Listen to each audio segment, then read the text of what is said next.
Welcome to the last breakfast. Please enjoy the video. You start by targeting what you will correct.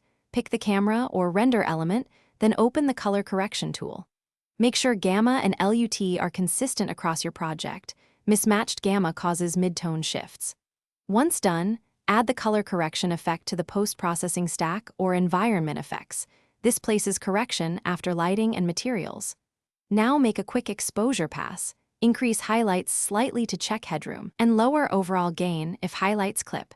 These early moves keep later tweaks flexible. Next, you tune the big picture controls that change color and tone.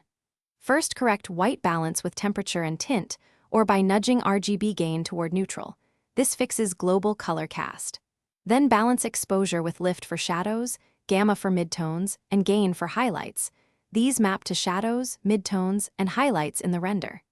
Keep an eye on the histogram or waveform so your blacks aren't crushed, and highlights retain 5 to 10% headroom. Make subtle moves, then let the image settle before the next step. Finish by refining. Reduce or raise saturation and vibrance in small amounts to protect skin tones and preserve material detail. Then apply curves or color wheels for targeted adjustments. Lift mids slightly, pull shadows into color, or push highlights warmer as needed.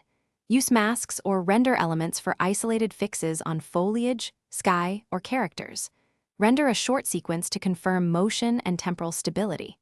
If colors change after final render, check color space and gamma settings and ensure textures or